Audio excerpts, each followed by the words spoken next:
नमस्कार भक्तजनों, रविवार के दिन यह व्रत आने के कारण इसे रवि प्रदोष कहा जाता है। प्रदोष व्रत हर महीने के दोनों पक्षों की त्रयोदशी तिथि को रखा जाता है। एक समय सर्व प्राणियों के हितार्थ परम पावन भागीरथी के तट पर ऋषि समाज द्वारा विशाल गोष्ठी का आयोजन किया गया। तब सभा में व्यास जी के परम शिष्य पुराण वेत्ता सूत जी महाराज हरि कीर्तन करते हुए पधारी। सूत जी को आते हुए देखकर शौनक आदि 88,000 ऋषि मुनियों ने खड़े होकर दंडवत प्रणाम किया। महाज्ञानी सूत जी ने भक्ति भाव से ऋषियों को हृदय से लगाया तथा आशीर्वाद दिया।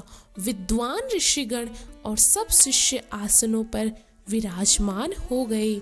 शौनक आदि ऋषि ने पूछा, हे पूज्वर महात्मय, कृपया यह बताने का कष्ट करे कि मंगलप्रद कष्ट निवारक यह व्रत सबसे पहले किसने किया और उसे क्या फल मिला।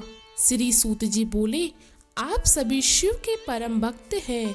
आपकी भक्ति को देखकर मैं व्रती मनुष्यों की कथा कहता हूँ, ध्यान से सुनो। रवि प्रदोष व्रत की कथा के अनुसार एक गांव में अति दीन ब्राह्मण निवास करता था। उसकी साध्वी स्त्री प्रदोष व्रत किया करती थी। उसे एक ही पुत्र रत्न था। एक समय की बात है, वह पुत्र गंगा स्नान करने के लिए गया। दुर्भाग्यवश मार्ग में चोरों ने उसे घेर लिया और वे कहने लगे कि हम तुम्हें मारेंगे नहीं, तुम हमें अपने पिता के गुप्त धन के बारे में बतला दो। बालक दीन भाव से कहने लगा कि बंधुओं, हम अत्यंत दुखी दीन हैं, हमारे पास धन कहाँ है। तब चोरों ने कहा कि तेरे इस पोटली में क्या बंधा है। बालक ने निसंकोच कहा कि मेरी माँ ने मेरे लिए रोटियां दी हैं। यह सुनकर चोरों ने अपने साथियों से कहा कि साथियों, यह बहुत ही दीन दुखी मनुष्य है, अतः हम किसी और को लूटेंगे। इतना कहकर चोरों ने उस बालक को जाने दिया। बालक वहां से चलते हुए एक नगर में पहुंचा। नगर के पास एक बरगद का पेड़ था। वह बालक उसी बरगद के वृक्ष की छाया में सो गया। उसी समय उस नगर के सिपाही चोरों को खोजते हुए उस बरगद के वृक्ष के पास पहुंचे और बालक को चोर समझकर बंदी बना राजा के पास ले गए। राजा ने उसे कारावास में बंद करने का आदेश दिया। ब्राह्मणी का लड़का जब घर नहीं लौटा तब उसे अपने पुत्र की बड़ी चिंता हुई। अगले दिन प्रदोष व्रत था। ब्राह्मणी ने प्रदोष व्रत किया और भगवान शंकर से मन ही मन अपनी पुत्र की कुशलता की प्रार्थना करने लगी। भगवान शंकर ने उस ब्राह्मणी की प्रार्थना स्वीकार कर ली।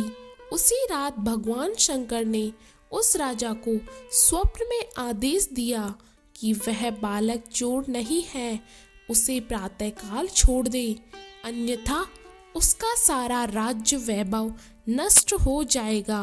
प्रातःकाल राजा ने शिवजी की आज्ञा अनुसार उस बालक को कारावास से मुक्त कर दिया। बालक ने अपनी सारी कहानी राजा को सुनाई। सारा वृत्तांत सुनकर राजा ने अपने सिपाहियों को उस बालक के घर भेजा और उसके माता पिता को राज दरबार में बुलाया। उसके माता पिता बहुत ही भयभीत थे। राजा ने उन्हें भयभीत देखकर कहा कि आप भयभीत न हो, आपका बालक निर्दोष है। राजा ने ब्राह्मणों को 5 गांव दान में दिए, जिससे कि वे सुखपूर्वक अपना जीवन व्यतीत कर सके। भगवान शिव की कृपा से ब्राह्मण परिवार आनंद से रहने लगा। अतः जो मनुष्य रवि प्रदोष व्रत को करता है वह सुखपूर्वक और निरोगी होकर अपना पूर्ण जीवन व्यतीत करता है तथा उसके जीवन में खुशहाली आती है। धन्यवाद भक्तजनों।